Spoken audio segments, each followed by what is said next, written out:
So, welcome guys sa pinakabagong episode naman ng ating Taste Ride. Ako si Mac Puri, ang inyong host. At ito ang aking unit na isang taon ko nang gamit, ang Benelli Imperiale 400. Pag-usapan natin kung bakit ito ang bibiling ko at hindi yung mga mamahaling brands na kamukha nito. Kung bakit, ito, panoorin natin to. Umpisa na natin ang Taste Ride. Let's go! Whoop whoop!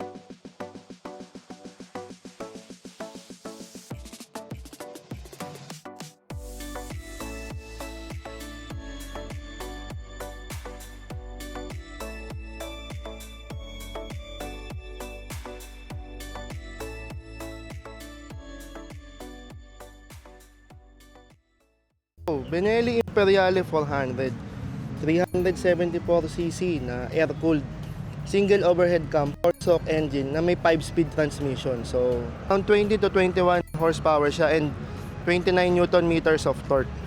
Ang seat height naman ng ating Benelli Imperiale 400 ay 780 mm. Ang curb weight niya ay 205 kg, so nasa mabigat na side siya. Top speed siguro mga 120 lang kasi pang cruising siya, hindi siya pang walwalan. So, ang gauge natin ay classic, analog, pero ang ating gas indicator ay digital. So, ayan.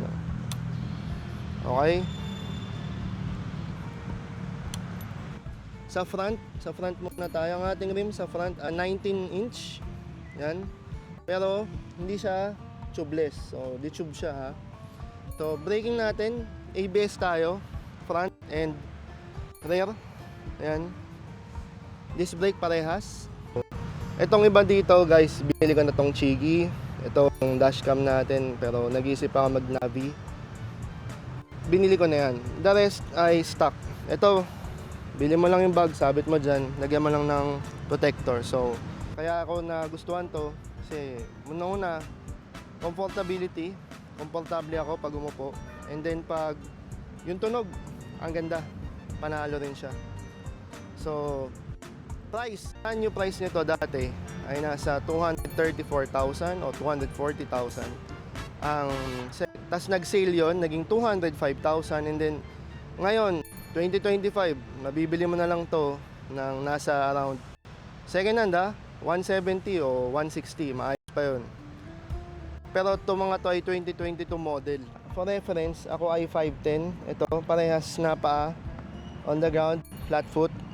So, hindi siya mahirap i-balance para sa mga beginner. So, sobrang beginner friendly to. So, yan. Kahit siguro 5'5" o 5'4", pwede. So, yan ang itsura niya. Ilapit natin ng konti. O, yan o. So, yan. Mabigat lang talaga siya kasi 205 kg siya. Pero, pag umandar ka na, medyo di mo na mararamdaman yun.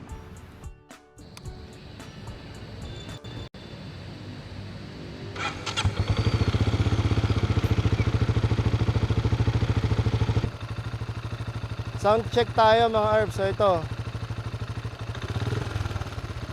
hanggang 2,500 lang kasi baka may maingayan eh. So number 1 na ating pros dito sa Benelli Imperiale 400 ay ang kanyang looks. So dahil classic to, hindi naluluma, yun ang unang-unang pros natin. Tama naman yan, no? Diba?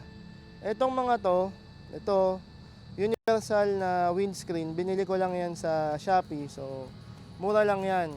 Ito, SEC. SEC, baka naman, puro SEC na yung gamit ko, pati sa scooter. Ito, sa SEC ko lang din in-order yan. 5 na LED round. So, nasa promo nila, 2 plus lang yan. So, ang ganda niyan, tinan nyo. Pag in-on ko, may amber na accent yan. Kita nyo? Tapos ito, cover lang to, kasama na rin pag binili nyo. Nilagyan ko na rin ito ng Chigi na TR100 na battery tender, and USB charger. Ito, papapalitan ko ng nabili ko rin sa Shopee na mobile navigation na ganito lang din kalaki. So, para pag nag-long ride, hindi tayo nahirapan. Kasi meron ako nung Beeline, pero pag nawawalan ako ng signal, sobrang hirap niyang gamitin. Maganda siya sa city, sa long ride, okay din. Kung may signal yung pupunta mo, pag wala, yari ka rin, mawawala rin siya. So, punta tayo sa pangalawa nating likes dito sa Benelli Imperiale 400. Ay ang kanyang seating position at comfort sa long ride. Kasi na long ride ko na to, nag-Infanta na ako, Batangas, hindi talaga sasakit puwet mo. May springs yan dito. Makikita mo yan. Ayan o, sa seat. So, pangatlong gusto ko dito sa Benelli na to ay ang kanyang presyo. Bakit? Nabili lang natin to for 205,000 before. Para sa mga competitor niya, malayo yung diferensya niya kasi, 'di ba? Sobrang mahal ng mga Triumph T100, T120, pero quality naman kasi 'yon. Pero kung ito naman yung bibilin mo, sulit na rin para sa experience, nalo-long ride mo siya. Pwede mo naman siyang i-brat style o gusto mo design naman ng kung anong trip mo, pa-custom mo, pwede. So, isa pa sa gusto ko dito, naka-P shooter siya na pipe. So, pag nag-long ride ka, ramdam na ramdam mo talaga. Sobrang solid yan, mga ERP. Ganda yan. Ito mga saddle bag, TSM, the saddle maker. Mura lang yan. So, doon naman tayo sa downside. Ano nga ba yung mga downside ng Benelli Imperiale 400? Well, so number 1 na ating disadvantage dito sa Benelli Imperiale 400 ay ito. May ride kasi na na-experience ko na kumalas to. Malakas yung ulan nun. Galing kami sa Batangas. Pag uwi ko, hindi ko napansin, nakalas na to. So doon, pumasok tubig, nasira yung mga ating spark plug. So palit ako ngayon. So isa yan sa mga naging issue sa akin. So, ang downside talaga nito para sa akin is ganoon pa rin dahil China bike parts. Yes, Italy yung brand niya, pero parts niya is Chinese na.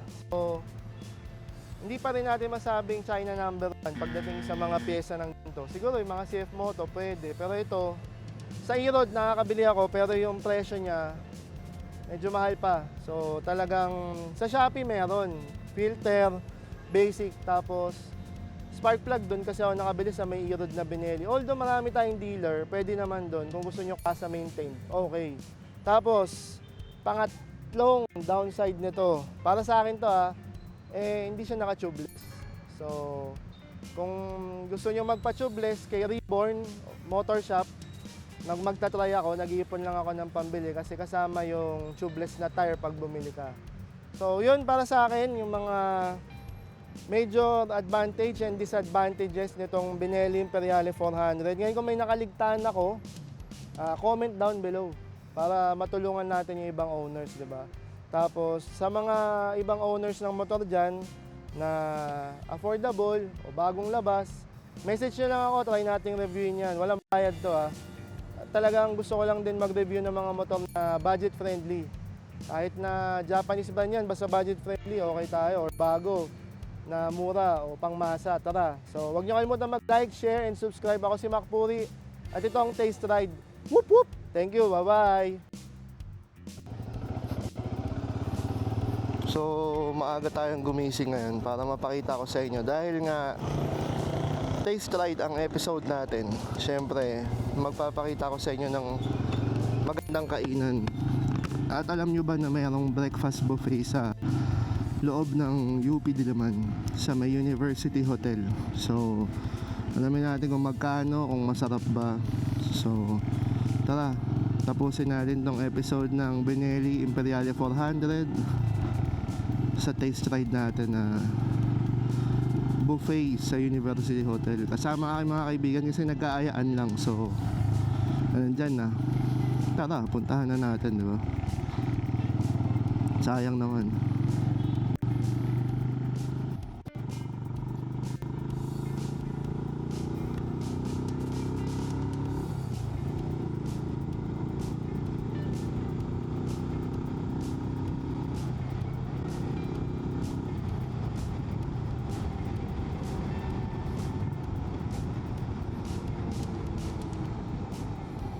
So yun makikita mo sobrang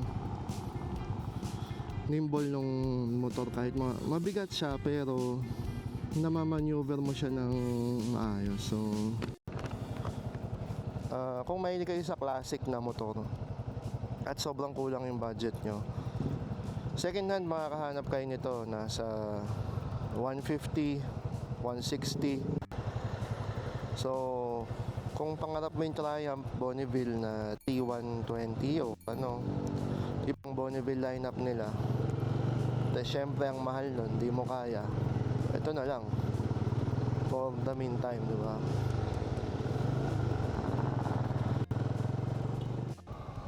So yan, pagka mula dun sa may simbahan or dito sa may Katipunan, kaliwa kayo dito, yan ang University Hotel. Tapos yan, matutumbok nyo na yung University Hotel. Hanap lang tayo ng parking.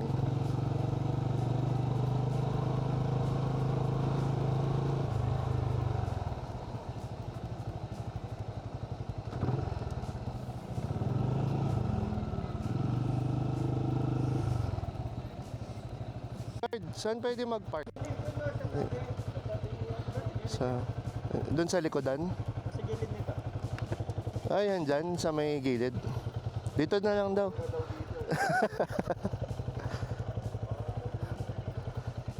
Dito na lang.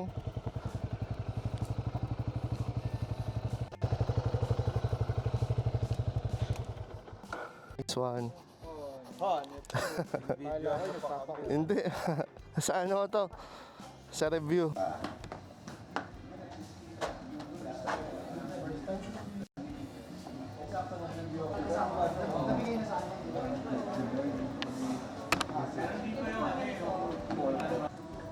So dito tayo po pwesto.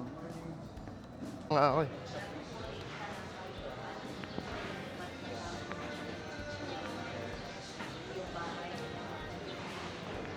So, tingnan natin yung mga food selections pa tayong kape.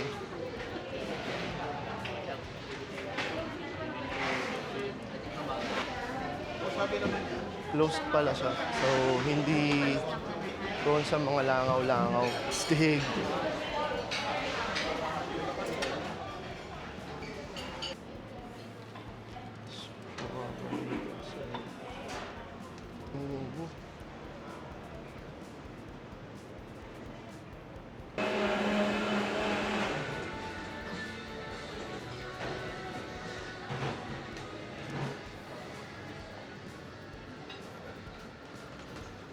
Hindi mo nakita yung kape doon. Ah, yan o, dyan pwede. Ayun. Magmumotor ka pa mamaya. Dapat di ka na kumakain ng mga longgan. Hindi, gusto ko lang tikman. Na-curious lang ako doon sa lasa niya. Curious.